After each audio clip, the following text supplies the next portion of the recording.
എറണാകുളം എടവനക്കാട് തീരദേശവാസികൾക്ക് ആശ്വാസം. ടെട്രോപോഡ് കടൽഭിത്തി നിർമ്മാണം ഈ വർഷം ആരംഭിക്കും. ആദ്യഘട്ടത്തിൽ ജിഡ നൽകുന്ന 28 കോടി രൂപയുടെ അടിസ്ഥാനത്തിലാകും പദ്ധതികൾ നടപ്പാക്കുക.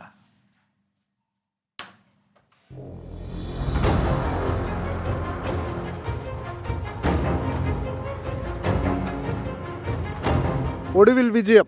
20 വർഷത്തെ ദുരിത ജീവിതത്തിന് വിരാമം. എടവനക്കാട് കടൽഭിത്തി നിർമ്മാണം ഈ വർഷം ആരംഭിക്കും. പഴങ്ങാട്, അണിയിൽ ബീച്ച് മേഖലകളിലാണ് ആദ്യം കടൽഭിത്തി നിർമ്മിക്കുക. 38 കോടി നിർമ്മാണ ചെലവ്. 28 കോടി ജിഡയും 10 കോടി ദുരന്ത നിവാരണ അതോറിറ്റിയും നൽകുമെന്നാണ് ധാരണ.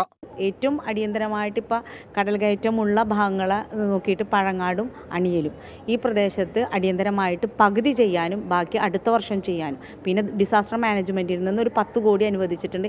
ഇതെല്ലാം കൂട്ടിച്ചേർത്തുകൊണ്ട് നമ്മളിപ്പോൾ പകുതി ഈ വർഷം ആദ്യഘട്ടം ഈ വർഷം ചെയ്യും. നെക്സ്റ്റ് വർഷം ബാക്കിയുള്ളതും പണിത് തീർത്ത് തരാം. MLAയുടെ അധ്യക്ഷതയിൽ ജിഡ ജനറൽ കൗൺസിൽ ഉടൻ യോഗം ചേരും. പിന്നാലെ എസ്റ്റിമേറ്റ് തയ്യാറാക്കി നിർമ്മാണം ആരംഭിക്കാനാണ് ശ്രമം. വൈപ്പിൻ മേഖലയിലെ കടലാക്രമണ പ്രതിസന്ധി തടയാൻ 145 കോടിയുടെ പദ്ധതിയാണ് സർക്കാരിൽ സമർപ്പിച്ചത്. അടുത്ത വർഷം 2ാം ഘട്ടം ആരംഭിക്കാമെന്നാണ് പ്രതീക്ഷ. 24 കൊച്ചി.